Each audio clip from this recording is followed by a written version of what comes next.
Okay, well, this is my 30th year as a nursing home administrator, licensed in Oklahoma, and it's been a very exciting career, and some great things have happened to me. How long? 33 years ago. You mean when I started working here? Yeah. 1980. Yeah. I have to say that I appreciate my staff enormously. I am in many ways very much a newbie at this, and the fact that I have people that have been here 20 plus, 25 plus, 30 plus years, I draw on their experience all the time. If I didn't have them, if I didn't have those sounding boards, I don't think I would still be here.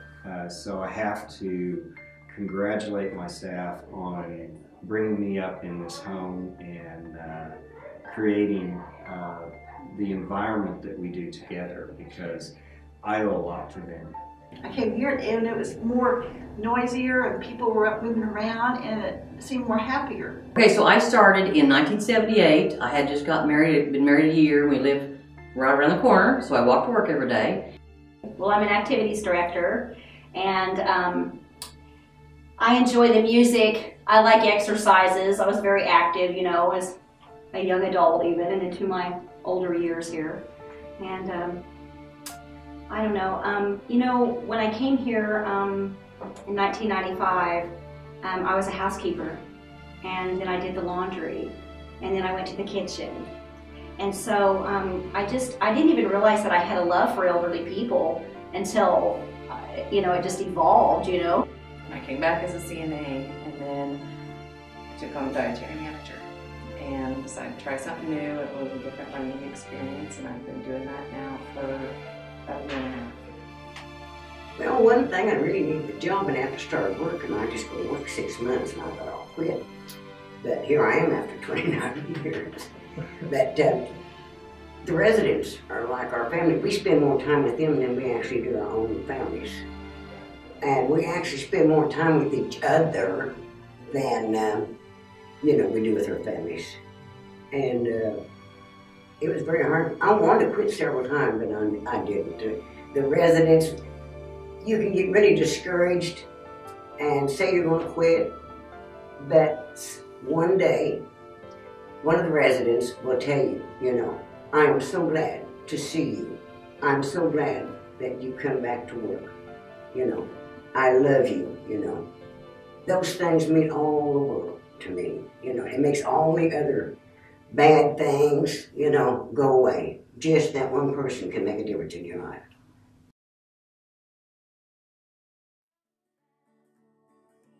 Oh my God, the employees, they just are, you just come to work here, and the home itself, it's just a peaceful place to work. The employees get along so well, and we just have a lot of fun. People have said all down through the years when they ask what is my profession, I say, well, I'm a nursing home administrator. And they say, well, oh, I couldn't do what you do. But if people knew how rewarding it was to work in a nursing home with these residents and their families and their loved ones and these employees that really care, it's the best profession, I think, in the world. And if I had a chance to do my life over, I would be a nursing home administrator or an employee at a nursing home again. My oldest sister's an RN. It's kind of in our family. And then me and another sister went to Tri-County Tech and was nurse aides at the hospital. I loved it, but I loved the old people. I didn't like them. I didn't care for taking care of the younger people. I was more of a geriatric. Kind of gravitated toward them. Do you know what? Yes, because the greatest generation. I have taken care of the greatest generation. Yeah. I guess my story is I practically grew up here. I've been roaming these halls since I was just a little newborn baby, so Yes, she has. I love the residents. They are practically my second family, so. And there's many funny stories. Working 30 years in a nursing home, as I have.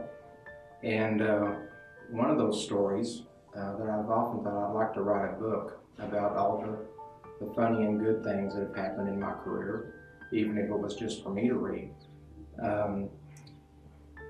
one of the funniest, I think, happened one morning here in this facility at Forrest Manor when I became the administrator 10 years ago this year. And I had just moved here, and I was staying upstairs in an apartment above the nursing home, right above the living area. And so I was kind of nervous about being the first day on the job and everything. And so anyway, I had set my alarm clock, I believe for about probably 6 or 6:30. And so at 5:30 in the morning, I'm awakened by someone singing. And I thought it was the television. And so I thought, oh my gosh, they start playing the TV awfully early around here. So I just laid there a little bit longer, and then I finally just got up before my alarm went off. And so anyway, next day, happened again. 5:30, the singing starts, and I thought, okay, that's not the TV, it's the same voice. So anyway, I got up, and I think I took my pajamas off and put on some sort of clothing to be decent, and I came down the stairs right into the lobby here, and there was a lady singing in the chair, and she was singing very well, actually. And so anyway, the nurse came up behind me, and she said, oh my gosh, did she wake you up? And I said, yeah. And I said, she said, oh, well, we can move her somewhere else, but she does this every morning. And I said, no. I said, this is her home. I'm the visitor. And I said, you let her sing here. And anyway, I said, who is that? And she said, it's Mary Alice.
Amazing grace, how sweet the sound that saved a wretch like me.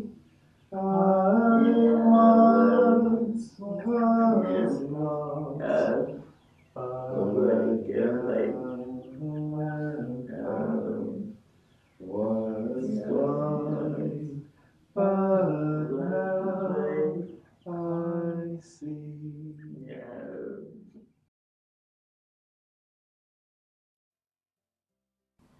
Mary and me have been friends since I started working here, and I used to be on night shift, so she loves her hair to be done. And it was really hard for her once I went into the dietary department. She didn't have me to do her hair anymore. But she's a late nighter, and so we'd curl her hair and straighten it, and we were always doing something different with it. And like I said, when I went to dietary, that was really hard for her, and she was mad at me for a while because I wasn't there to do her hair. But I still, you know, when I catch her or can find some time, I'll go down and do her hair. That's probably our most memory is her hair. We used to take her, we used to go out a lot, like the supervisor in the kitchen had a little farm, and she'd take Mary to the farm all the time. We'd go fishing. Somebody always took Mary somewhere. She was always going with some employee doing something. She can dance. She can dance and dance and dance and dance, and she'll barely sit down before the next song will get up, and she'll dance and she'll dance. And so often, like the musicians that come, they'll set their instrument down and get out, you know, cut the rug with her, you know, and she loves that fiddle music, you know, that good old bluegrass stuff, you know, she gets up and dances, but she can really dance. My family, you know, and she forgets, but she always, my mother, like I said, my grandmother was here, so my mother would always bring in, like, maybe some toast for my grandmother, and she'd always bring Mary something. So, how's your mama? How's your mama? Mama, she calls her mama too sometimes. So, she's just been a fixture forever, and she's a lovely personality, yeah. And I think she loves everybody, you know, she's, her go from being out walking to not, and changes and everything, but still having that feistiness about her. And there's so many memories. I can tell you about that. She loves things. She loves shoes. She loves clothes. She loves candy. She, you know, she loves her boots. She loves her boots. She loves cowboy boots. She likes boots. Period. You know, gosh, I couldn't just put in one memory because there's just too many. But the one thing she always tries to get me to do is chew. Mary chews tobacco. And she always says, Mama, you want to chew? No!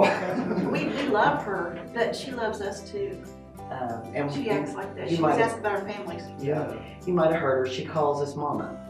Different one and everything. And she greets me every morning. As I say, you know, every morning. And then she'll ask me, how's my kids? I guess she thinks they're still there, you know. And how my daughter is. Because I don't have any daughter. But she's quite a little lady. And mercy's sakes, for her to be as old as she looks young. Oh, yes. Ooh, looks young. I don't think Mary's... I envy her. Yeah. We would all like to age that. She's precious, she really is. She's a sweet, sweet woman. Well, she walked, I mean, she was just, like I said, one of us. It was not that she was really a resident here. She was just part of us, you know, because she's been here so long. So, you know, and she participated in everything, and like I said, easy to get along with, and she loves everybody, so, yeah. She just always, you know, of course, she used to walk and do more things, but she just always been married, just a happy all the time. You know, for that kind of a life, it's, so what would she be, 17, I think, when she went to the boarding home? From being in a home type situation with other people all her life. You know, that there was another girl that was an MR that was here, but she was part of what was HISM, what was a state-run home for the mentally retarded. Mary Alice went to public school. She never went to an MR home. When the state closed HISM, they pulled all of the MRs out of nursing homes and put them into group homes in the community. So the other one that was her friend that they roomed together that was here, she was forced to leave after she was here like 20 years. And there was no, you know, you can't not go, you had to go. If you were part of HISM, you had to. She used to color a lot, you know, music, she loved to dance. She loved to dance when she was able to. She was able to do that. Yeah. Went outside a lot, you know, so just, like I said, just easy, just. Our weekend evening night nurse, Tony, he has a little jig he does with her, you know, and she just loves it. I mean, she'll laugh, and she just loves Tony. As soon as she sees Tony, she's waiting on him to do his little dance for her, and she just gets a big kick out of that. There was a friend of mine that worked here for a long period of time. Her name was Mary Bowman, and she was a wonderful nurse's aide, and she was very attentive to all the people here. And she was friends with Mary Alice, and often she would take her home with her. She just lived about 6 blocks from here, and she would take her home, and they would make fried chicken, and you know. So Mary Alice is just this is Mary Alice's home, you know. I mean, just as much as it's Forrest Manor, this is Mary Alice's home. And so now, the one instance where she got to go and eat fried chicken, she never forgets that. And so now I'll come in the morning and she'll say, when you gonna take me to eat some fried chicken? You're gonna take me out and make some fried chicken, you know? So she just remembers those. And then even back in the 90s when I worked in the laundry, she would often come back and help me fold clothes and things like that. And she would tell me stories of when she was a little girl and about her brothers and her mom and dad and how, you know, she would talk to me some things about some abuse that maybe happened when she was a child, and you know, so there's good things. You know, Mary Alice has had good. She's had good times, and she's had bad. You know, she's just lived life, and she's lived it well. She's lived it here, and it's really just amazing because I'm not sure that every person with Mary Alice's disability has the life that she's had, has had the love of other people to care for her. You know. She always jokes with me about my kids and how I should have plenty more running around the halls. She tells me I need more. And I always tell her, why, so you can babysit? And she says, oh no. She always tells me, you need more running around the halls. She'll sometimes say, I want to go to Pawnee. I said, oh, you don't want to go to Pawnee. Them Indians will get you down there until they start laughing and, you know, go on. But I don't know, and I don't even know what Pawnee has to do with her life. It's a name that she remembers because she went to school here in Dewey. Back in the early days when I came in the 90s, Mary Alice was just a sharp-dressed lady, and she always has been very, she likes to have her hair done, and she likes to wear specific jewelry, and she likes to dress up. She loves shoes. But she also likes men. And I guess I could tell you a story where she had a friend, there was a family member here, and this woman's son, he had a somewhat of a mental disability himself, and he would often come and sit on the couch with her, and they would begin to kiss. And I would have to approach her because I didn't want it to be inappropriate in front of other people. So I would say, Mary Alice, maybe we ought to get up and walk around for a little while. And she'd say, no, Mama, no, I'm not doing that. So you'd notice the gentleman would just kind of scoot over every little, you know, like a couple inches for every time that I'd make a suggestion for her to get up and do something else. So, but she would just say no, and she'd tell me that Papa was going to buy her a ring, and she's going to marry him, and they were going to have babies together. And you know, Mary Alice was probably, I have to say, she was probably in her 50s at the time, maybe late 50s, you know. But she really had herself convinced that she could still do that, and that she could, you know, Have the yeah, that she was. yeah. I don't know that Mary Alice has ever missed anything. The way that this has been her home and the way the employees have done with her and the fun that she's had, I don't think you could say she's missed out on anything, ever.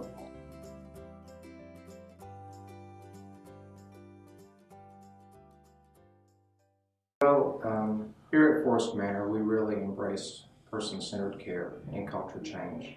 And part of that is taking away the feeling of a facility, much as we've known nursing facilities over the past decades. And so we have tried to make it look homier and bring in antique furniture and, you know, nice lighting, nice draperies and curtain treatments. And what I was doing when I was trying to change the image of this facility was I would look at my home and decide that this is the way I want the facility to look. And because I knew that if I enjoyed my home, that I thought that they would enjoy the same type of furnishings. And also we made larger rooms smaller to make it more intimate, and created a private family dining for birthday parties and just for special occasions. And they just really appreciated it. Sometimes people ask me, are you still there? I go, yeah. One says, I'm just going to retire and move in. We always joke about that, booking each other a room. Yes. And I've already got my room, so. Have the whole hall. Yeah. She's got her room reserved. Room reserved already. Memories. You know, the thing I tell families when they come here, because we are an older home, is we're not fancy, you know, but we try to provide good care. You have the most wonderful building in the world, and it's not that we wouldn't want that, we all want that, but it's about the quality of care that you receive and who's here. And that's the one thing based on it, that we want them to know that when they bring their family, and this is part of it, that they can trust us. We're going to love them just as much as you. I can't, there's so many memories here, so many. I have a lot of people that love that there's so much family working here. They hear stories upon stories and like, oh, your mother works here, your grandmother works here, and it excites them. It makes them feel more at home. We had some few hairy times. I mean, there's been hairy times at Forrest Manor. I mean, we've been through a bomb scare that was scary, that was a April Fool's joke. And it wasn't funny, but you know, we've been through a lot. And as a team, that day that happened, as a team, we moved 116 people in 7.5 minutes out of this building. And that's teamwork. That's patients that walk and get in bed and, you know, and that's teamwork, and that's what it's always been about. One of the reasons I do and like working here and have been working here is because when my mother-in-law was dying of cancer, Beth Brewer was our administrator then, and she made sure the kitchen gave me a tray of food every day at lunch, and I took it to her house every day. And no questions asked, it was free, they just said take it, you know, so that meant a lot to me. And my mother then had Alzheimer's later on, and I left 2 or 3 times a day to go check on her, and they, you know, encouraged me to, and so never missed anything from my boys, you know, so not bad. Yes, when I came here 10 years ago, I came in to just manage it. And after I got acquainted with the residents that live here and the employees that work here, I decided that I wanted to become a more permanent part of this organization because it's just the most incredible group of people you could ever know. And the residents were so appreciative of the care that they received, and the employees were very appreciative of their jobs and their employment, and it's just a great environment to work in. For the most part, it's not. We have our challenges. You always have a few that, and it's hard for them to give that up when they can't prepare their own meal. They've been used to preparing these meals this way for so long, and then they just have to sit back and let somebody else do it. Sometimes that's difficult for them. It's always been real homey, and we were lucky that Dawn is the one that bought us, because he's got that same love of nursing homes. So he kept the home here. He didn't turn it into the corporate commercial type home that you see in a lot of places. He let it be a home. You know, he let us continue to be a home, let us continue to have fun. He's always been a lot of fun. When he was the administrator, you know, working with him, he sang all the time. He did parties. He decorated. You know, you could always count on him to keep that home feeling, because he's got that love too. He's got that love of the people in a nursing home. You would not know, if you didn't know, you would not know he was the owner of a nursing home or several nursing homes. You would think more that he was just your administrator that has a love of it, you know, because he doesn't have that corporate about him. I think that it started 25 years ago. I think that or maybe even 50 years ago, but I think that, if I may brag, Beth Brewer was an amazing administrator. She worked in administration here for about 18 years. I'm not sure the number, how long it was, but I think a lot of that was established through her. And then at one time we had a DON, the director of nursing. She was very family oriented also. And at that time they used to take them out on fishing trips and, you know, and just different things in the community. They were able to go bingo calls in downtown, and so, you know, they had a van at that time, and they were able to, you know, and not only that, I think the family, being family oriented, comes also from friends and family that know each other, that have worked in this town together, and families working in different departments in the same building so often does that. But, you know, I just think that it began, I think it's been going on for a long time here. I just think that it was just developed, you know. We were very lucky, and hopefully it will stay that way. I say I'm going to work here till I save enough money to be able to live here. We are very excited here at Forrest Manor this year that this is actually our 50th year for this facility to be here. So it began in 1965, and so we're celebrating 50 grand years, and we're excited to be a part of that. And we actually have one resident who has been here the entire time since the opening of the facility. that's Mary Alice. And I just think that's amazing. I think back since 1965, I was 3 years old, and I have moved many times in my lifetime. And to think that Mary Alice has been under this one roof for 50 years, I think that is just amazing. And I'm excited to be a part of that celebration.